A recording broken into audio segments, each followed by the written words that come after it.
গ্রামে ছোট্ট একটা স্কুল ছিল, যেখানে বাচ্চারা খুব আনন্দে পড়াশোনা করত। স্কুলের পাশেই একটা বিমানবন্দর ছিল।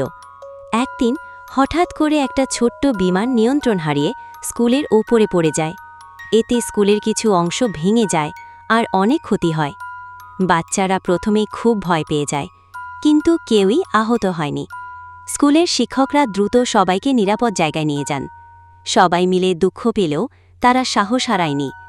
সবাই একসঙ্গে কাজ করে স্কুলটাকে আবার ঠিক করার সিদ্ধান্ত নেয়। গ্রামের সবাই এগিয়ে আসে এবং মেরামত কাজে সাহায্য করে। বাচ্চারাও তাদের সামর্থ্য মতো সাহায্য করে। ধীরে ধীরে স্কুলটা আবার আগের মতো সুন্দর হয়ে ওঠে। এই ঘটনাটা বাচ্চাদের শিখিয়েছিল যে একসঙ্গে থাকলে যে কোনো কঠিন পরিস্থিতিও মোকাবেলা করা যায়, আর সবার সাহায্যে যে কোনো ক্ষতি পুষিয়ে নেওয়া যায়। স্কুলটা শুধু মেরামত হয়নি, বরং সেটা আরও মজবুত হয়ে উঠেছিল, আর বাচ্চারা বন্ধুত্বের আর ঐক্যের মূল্য ভালোভাবে বুঝতে পেরেছিল।